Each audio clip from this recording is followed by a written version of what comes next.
Welcome to Bicom's Huddeon Weekly Podcast. I'm Bicom CEO James Sorene. I'm delighted to have with us in Washington Ilan Goldenberg, who is the director of the Middle East Security Program at the Center for New American Security. Thank you so much for joining us, Ilan. Great to be here.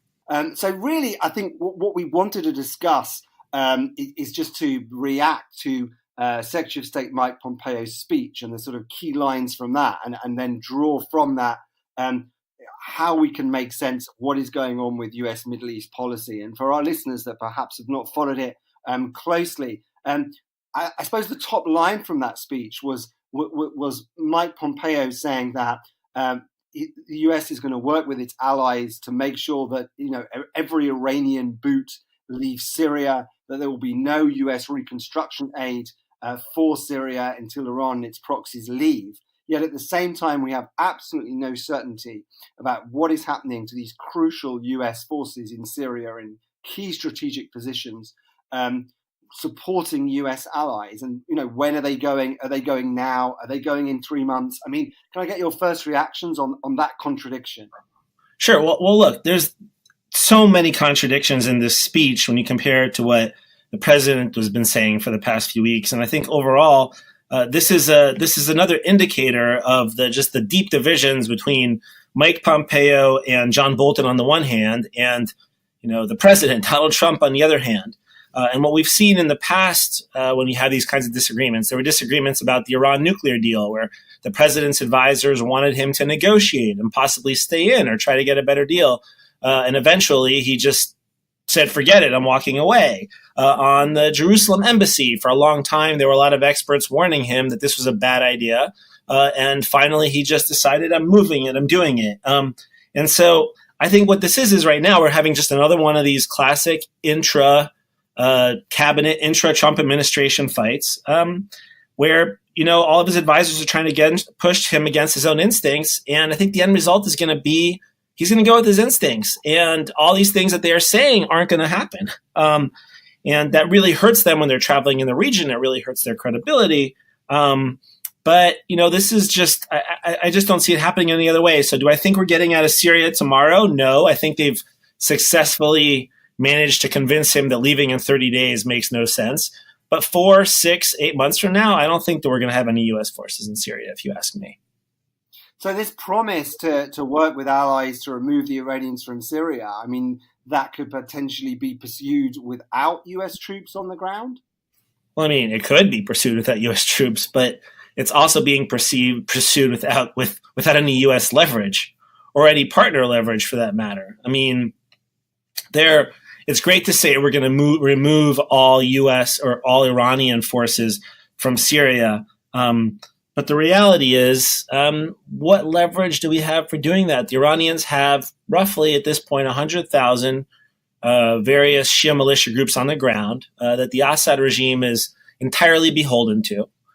These forces have pretty much won the war for him, combined with Russian air power. And so Assad has zero leverage to get him out. And if the U.S. is pulling out its own troops, it already didn't have the leverage to get him out. It certainly won't now. I mean, the only leverage, maybe the most meaningful leverage that we do have is, the Russians and the fear that the Russians have of a major fight between Israel and Iran, which would undermine all of their interests in Syria. What the Russians want to do is stabilize the situation, declare victory, and be seen as the great power that actually settled this conflict.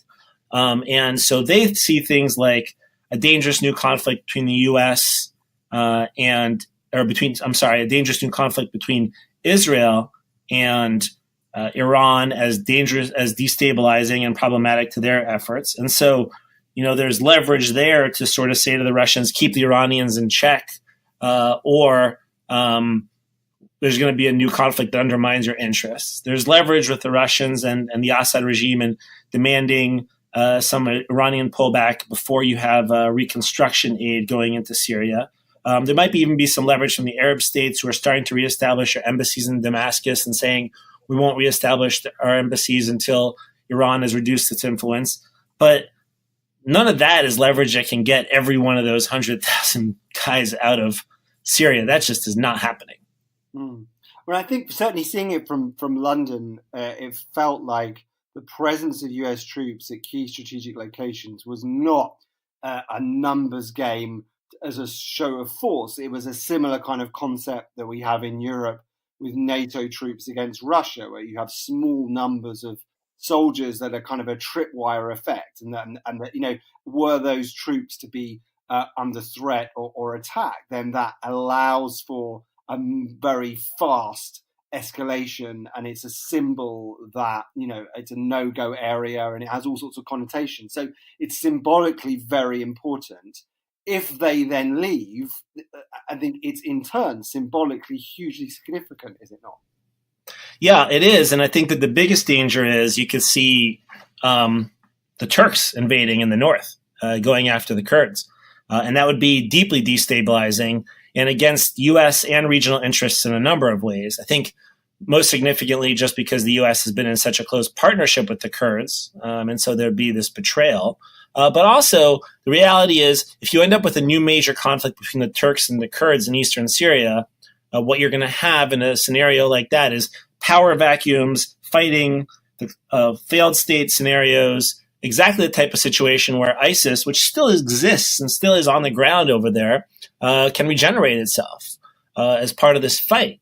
And so that's another thing we want to avoid. You got to keep U.S. forces in. So, I mean, one thing I would argue is if the U.S. is determined to leave no matter what, the much better move than handing things over to the Turks or just walking away is to try to work with the Russians and maybe see if you can get a deal between Russia and the Kurds and the Assad regime and probably the Iranians too, where the Assad regime, frankly, takes over this part of Syria instead of Turkey. So, it might seem to make sense. Oh, well, we want our NATO ally to retake control of that area.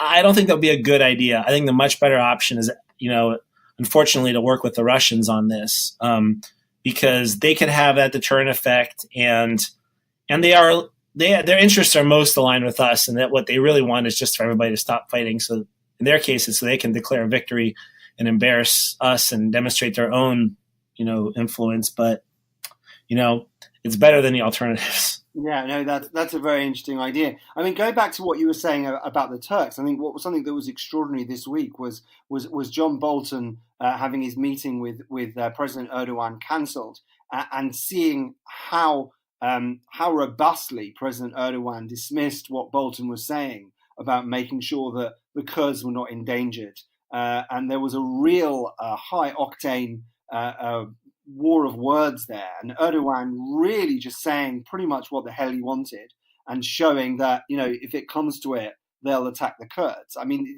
what did you think about that in Washington in terms of what that felt like? It was just really rude, to the US, and it was very, very robust. How did you interpret that? Well, there's two things. One, I'm not sure how rude it was to the U.S. as much as it was rude to John Bolton, because Erdogan heard from Donald Trump just a few weeks ago that the U.S. is leaving and he wants Turkey to take responsibility for the ISIS fight. So Erdogan knows this from the president of the United States, and here comes a national security advisor saying basically the exact opposite.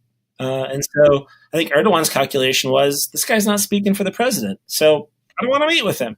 And so I don't think it's all – part of it, again, is internal American dynamics. Erdogan is calculating that he can bypass Bolton and just work directly with Trump and get a much better answer. And the other is, look, for Turkey, they have real interests in existential type interests in northern Syria having to do with the Kurds. They view this as a huge issue. They see the U.S. is leaving or trying to leave. And so – again, not a lot of incentives are thinking, oh, well, this, if we cross the Americans here, this will be a huge problem for them. I don't think that the Turks calculate that. I think they calculate the president fundamentally wants to get out. So if we just hold on to our position, eventually that's what's going to happen. And then we will reinvade and nobody will stop us. Yeah.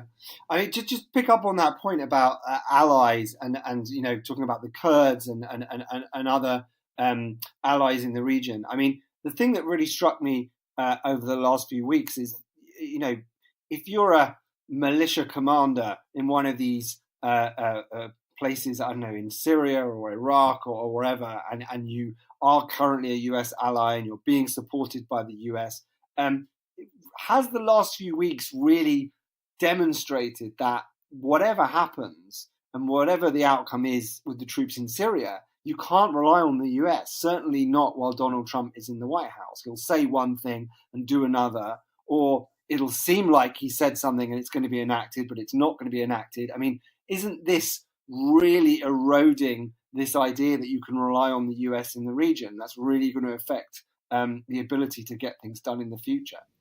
I think pretty much everybody in Syria at this point is acting, all the different actors are almost beginning to act as though the United States isn't there or is on its way out. So no matter what happens, if we stay for 6 months or we stay for 5 years or we stay for 30 days, the damage in many ways has already been done and countries are already behaving that way. And this is just part of Trump's overall unpredictability, which has created huge headaches for allies across the world, European partners, Asian partners. Nobody knows where he's going to be tomorrow. Nobody knows how to negotiate it with him in our country, which is part of the reason why we're stuck in this government shutdown right now. And so, it just completely undercuts the reliability of the United States. I mean, I know a lot of the Middle Eastern countries had objections to Obama. They felt that the President Obama wanted to leave the region. He wasn't there for them. The U.S. was unreliable, but at least they kind of knew where they stood. They knew that he wasn't that interested in staying in the region. With Trump, his advisors are saying, we want to get all in. We're going to fight back against Iran. We're the toughest. And Pompeo, a big part of Pompeo's speech was, I think, unnecessarily, it's been 2 years, going after President Obama for American policy during the Obama administration and throwing all the problems of the Middle East after the Arab Spring at the foot of the Obama administration, which I thought was kind of silly. But then Pompeo uses all this tough language. But the reality is they're pursuing the exact same, not exact same, but they're pursuing a very similar approach to the Middle East as Obama, which is get out. But then they're saying all these things about staying in and being hawkish. It just doesn't make much sense to me at all. Yeah. Well, as you said it there, huge uncertainty, and it's part of a wider problem that everyone, not least Congress, trying to solve the government shutdown is trying to solve. Ilan, that's been hugely insightful. Thank you so much for joining us, and please listen in again next week. Thank you, Ilan. My pleasure. Take care.